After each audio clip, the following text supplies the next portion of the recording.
A lot of people ask me, paano ka ba nakahanap ng remote work? Tapos, sinasabi ko, I never gave up.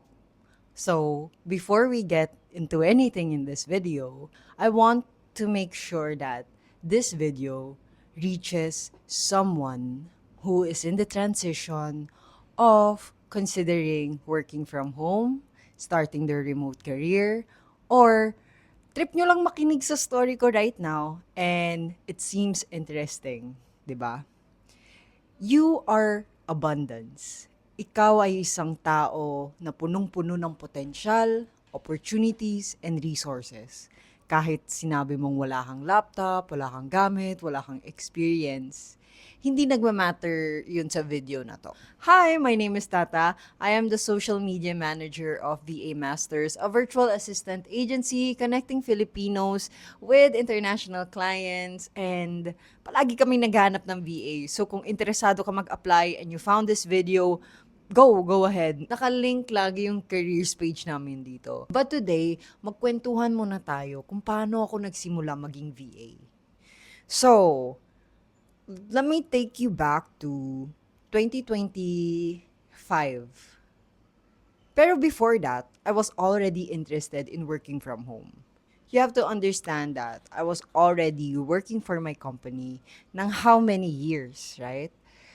Siguro lagpas 6 years na nung time na yun. And syempre nagsasawa din ako kasi paulit-ulit na lang yung trabaho eh.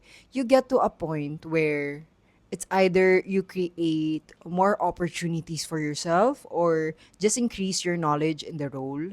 Ano naman eh, parang limitless naman lagi yung mga scenarios. So, it really depends. So, by that time, I was really getting into creating reels. Pero mahiyain talaga ako eh. Parang nahihiya akong gumawa ng mga content ko, tapos isi-share ko siya sa mundo. And I was doing that for a while, pero it was through stories. So everything parang that you see on my profile, that was once stories before na pinost ko kasi dun lang ako naging confident in doing that.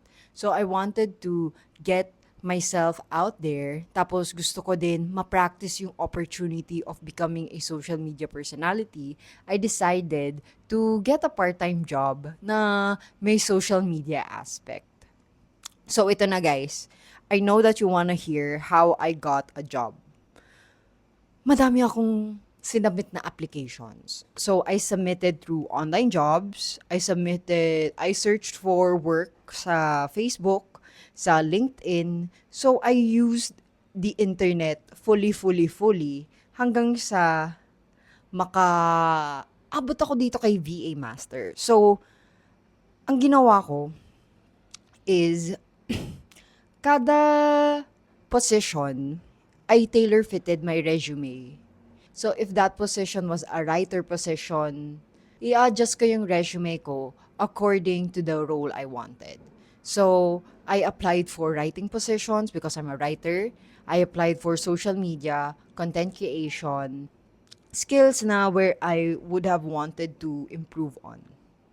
So, ayan si ate girl. Ang dami kong sinamit because I had a friend who was a long-time VA. He said that if ever he wanted a client, he would submit 10 applications a day to different people, to different agencies, to different job posts.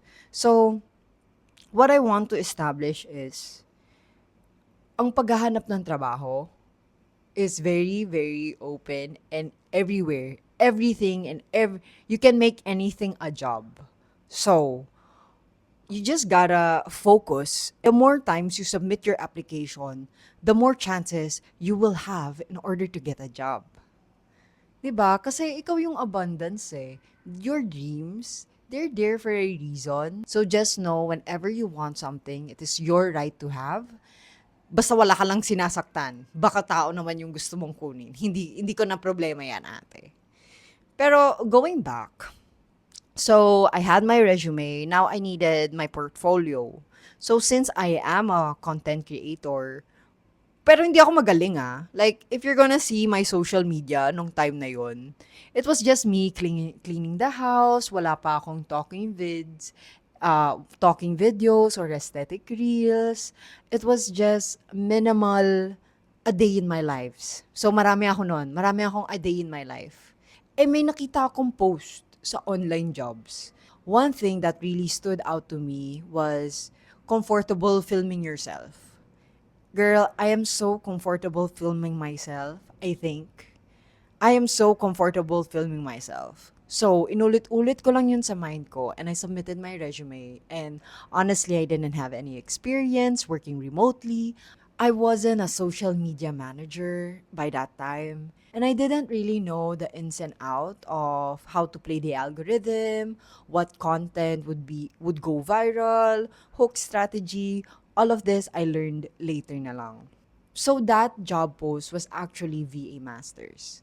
And when I first received an email from them, it was about their skills test. So sa mga hindi nakakaalam kung ano yung skill test sa VA Masters, it's basically tasks that you have to complete within a certain amount of time that is equivalent to kung ano yung gagawin mo araw-araw sa work. So the tasks in my skill test were to create a video. By that time, hindi talaga ako masyadong nag-edit ng videos.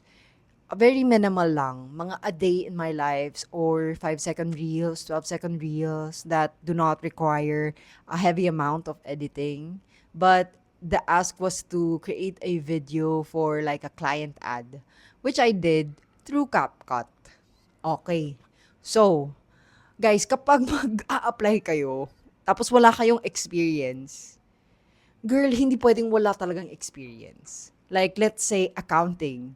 And then, wala ka naman alam sa accounting. Of course, hindi ka makakapasa. So, what do you need to do?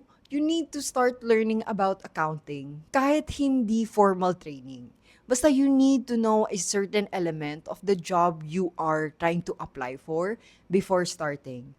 So, let's go back to the task na kailangan ko mag-edit ng video or gumawa ng video. Nung college ako, mahilig ako mag-edit ng videos eh. Pero by this time, wala naman akong gamit to edit videos aside from my phone because the laptop that I was using was issued by my company and we couldn't download any apps. Nung trinay ko naman yung free CapCut online, ang bagal, sobrang tagal, sobrang nastall ako. So imagine me struggling, not doing this every day. Pero what I had in my mind was, I knew I could do this. I knew I could finish it. I was struggling, pero ayoko mag-give up. Kasi I knew I could do it. Matatagalan lang ako. Sa-stump lang naman talaga ako.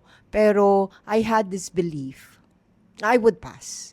I had this belief na I could finish. That I knew that I had the eye to know what good and bad content looked like. So, pag-usapan natin yung belief in ourselves. Madali lang naman sabihin eh. Believe in yourself. Kaya mo yan. But it doesn't really mean anything unless you do the work. So, if you are a VA with no experience at all and you want to become a social media manager, for example, and you see in the job post that it requires you to edit, to film yourself, start doing those things na hindi mo siya ginagawa para lang sa trabaho. Gets mo? Kasi if you want to earn money, then earn money in a way na makes you happy. Because the job will not be sustainable if sobrang napapagod ka lang. Tapos, ang reason mo for coming into work is just money. Okay, so fast forward, I finished that video and na-late pa ako ng submit. So, it was really a lowball chance for me na nakapasok ako. Pero, the good side of it is, if I finish this video, okay, may pandagdag ako sa portfolio ko, di ba? Hindi naman nasayang ang mga bagay-bagay. And it was also a stepping stone for me to just start somewhere. Kaya gulat na gulat ako nung gusto na nila akong i-interview. Buti na lang madaldal ako. In my opinion, I can carry myself well and I can explain kahit papaano about my thinking process and how I am as a creator. And when I met the HR person for the first time, she was so freaking nice. We had like a same vibe that I felt during the interview process. And when I transitioned to the second interview and to the final interview, I was just so happy that I passed. So, the struggles really of starting is your belief na hindi ko kaya to, walang tatanggap sa akin, walang ganun dapat. Kasi when you are working from home, you are your own boss. Hindi ka na employee. You are a partner helping your client to achieve their dream. So, you become a piece in the puzzle. And every piece is so important for that puzzle to form an image, a vision, a mission, right? If I had one tip for anyone starting, it would be to know who you are. Because when you know who you know what you enjoy. When you know what you enjoy, you tend to look for more opportunities similar to what you enjoy. So for me, it was really building my portfolio as a social media person, just wanting to become a better content creator. After a year, I'm still here. Honestly, VA Masters has challenged me to do projects that I never thought I could do. First, setting up a live show, hosting a podcast, doing this video. Actually, talking head videos terrify me because I think that I am not enough. And even I'm advising you that you are enough, I need to say that to myself repeatedly. Because believing in yourself is really a process. If you come from my same background where my dad was highly critical of everyone, not just me, of everyone, and I want to say judgmental about people, but that's him.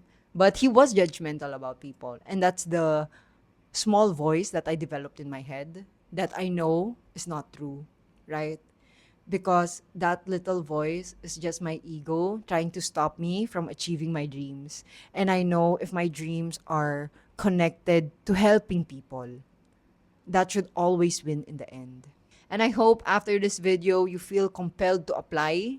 Nandyan yung link namin, vamasters.com/careers. And thank you so much for enjoying your time with me. See you soon.